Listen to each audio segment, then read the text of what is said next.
Enfin je vous revois, bois antiques et sauvages, lieux sombres, lieux déserts qui dérobez le sage au luxe des cités, à la pompe des cours, où, quand la raison parle, elle convainc toujours, où l'âme, reprenant l'autorité suprême, dans le sein de la paix s'envisage elle-même. Esclave dans Paris, ici je deviens roi. Cette grotte où je pense est un Louvre pour moi. La sagesse est mon guide et l'univers mon livre. J'apprends à réfléchir pour commencer à vivre. C'est ici que la saine et profonde raison de mon esprit captif élargit la prison, quand, armé du flambeau de la philosophie, je démasquai l'erreur que l'orgueil déifie, que toléra longtemps le batave séduit, et que jusqu'en nos murs le mensonge a conduit.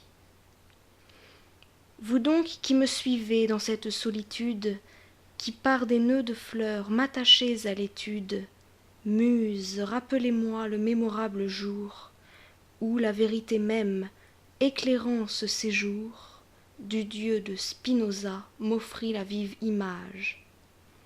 Elle était sans bandeau, peignons-la sans nuage. Loin du faste imposant et toujours onéreux, en d'utile plaisir coulaient mes jours heureux. Tout entier à l'étude, à mes vœux, à moi-même, du profond Spinoza je creusais le système, et de son athéisme éclairant les détours, à Dieu qui l'outragea, j'adressais ce discours. Descends, grand Dieu, descends dans ma retraite obscure, pénètre mon esprit de cette clarté pure, dont les sages, témoins de ta félicité, partagent avec toi l'heureuse immensité. Contre tes ennemis, viens armer ma jeunesse, enflamme mon esprit et mûris ma sagesse. Viens à moi, je t'implore. Un feu pâle et soudain, de ma grotte à ces mots remplit le vaste sein. Je crus être témoin de la chute du monde, les astres, égarés dans une nuit profonde, sous le grand arc du ciel vainement suspendu, roulèrent dans les airs, ensemble confondus. Tout parut s'abîmer, moi seul calme et tranquille, je vis l'affreux chaos entourer mon asile. Tu me donnais, grand Dieu, cette intrépidité. Plongé dans le silence et dans l'obscurité, le jour me fut rendu par un coup de tonnerre. Je vis sortir alors des débris de la terre un énorme géant, que dis-je, un monde entier, un colosse infini, mais pourtant régulier. Sa tête est à mes yeux une montagne horrible, ses cheveux des forêts, son œil sombre et terrible, une fournaise ardente, un abîme enflammé. Je crus voir l'univers en un corps transformé. Dans ses moindres vaisseaux serpentent les fontaines. Le profond océan écume dans ses veines la robe qui le couvre et le voile désert. Sa tête touche aux cieux et ses pieds aux enfers.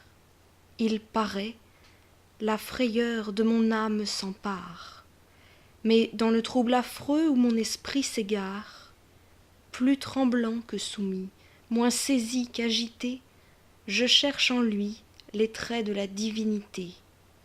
Lorsqu'abaissant vers moi sa paupière effrayante, il m'adresse ces mots d'une voix foudroyante.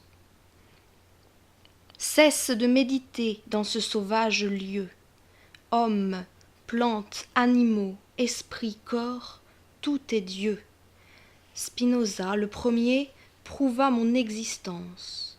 Je suis l'être complet et l'unique substance. La matière et l'esprit en sont les attributs. Si je n'embrassais tout, je n'existerais plus. Principe universel, je comprends tous les êtres. Je suis le souverain de tous les autres maîtres, les membres différents de ce vaste univers. ne composent qu'un tout, dont les modes divers, dans les airs, dans les cieux, sur la terre et sur l'onde, embellissent entre eux le théâtre du monde. Et c'est l'accord heureux des êtres réunis qui comble mes trésors et les rend infinis. Cesse donc de borner ma puissance divine, je suis tout, tout en moi puise son origine. Ma grande âme circule, agit dans tous les corps, et selon leur structure anime leurs ressorts. Mais le feu de l'esprit ne s'échappe et n'émane qu'à travers le bandeau que m'oppose l'organe. Si le voile est épais, l'esprit éclate moins.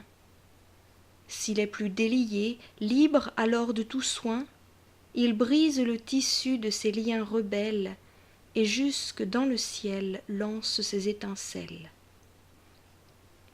De cet être ignoré, de cet être puissant, admire, reconnais le principe agissant. Mon corps est le monceau de toute la matière, l'union des esprits forme mon âme entière. Il dit, mais de 100 coups à l'instant foudroyé, comme un faible cristal, le colosse est broyé. L'obscurité s'enfuit, le jour enfin m'éclaire, et tout s'offre à mes yeux dans la forme ordinaire. Je vois, ô vérité, dans ce hardi tableau, que l'erreur sur le trône est près de son tombeau. Tu peux seule briller et plaire toute nue. La fraude découverte est déjà confondue. Elle doit son prestige à son obscurité, mais ton juste pouvoir dépend de ta clarté. Que ta flamme en tout lieu me guide et m'accompagne. De mes premiers travaux, sois la digne compagne. Le colosse est tombé, mais ses vastes débris dérobent les serpents que son sein a nourris.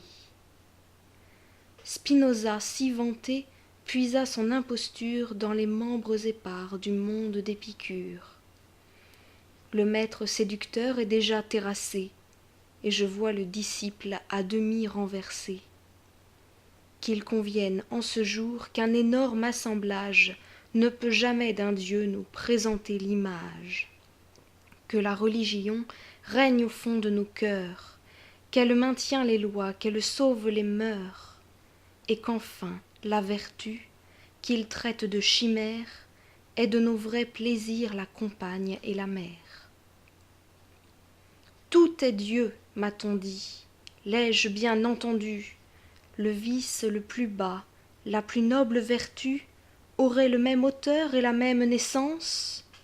Dieu pourrait réunir le crime et l'innocence, et, poussant le contraste au degré le plus haut, remplir tout à la fois le trône et l'échafaud?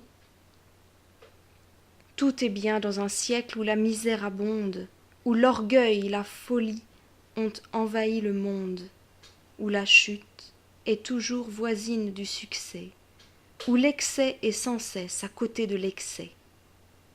Tout est Dieu, disons-nous, et le siècle où nous sommes, à peine a-t-il produit non des dieux, mais des hommes. Quel étrange système et quel aveuglement!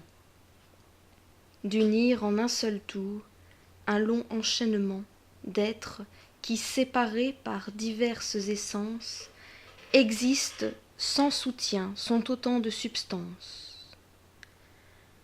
Je veux que l'univers compose un même tout, mais ses membres distincts sont divisés partout. Le cercle et le triangle ont diverses natures. Grand Dieu, vous n'êtes plus cette substance pure que le souffle du temps ne pouvait altérer, mais un vaisseau léger qu'Éole fait errer. Vous prenez en un jour 1000 formes nouvelles, vos biens sont passagers, vos peines éternelles. Vous êtes impassible et toujours vous souffrez. Vous êtes immortel et grand Dieu, vous mourrez. Spinoza confondit et l'esclave et le maître. Séparons Dieu de l'homme et le néant de l'être. cessons de l'avilir en unissant à lui un monde dont il est le principe et l'appui. Il serait moins puissant s'il avait nos richesses, et pour lui nos vertus ne sont que des faiblesses.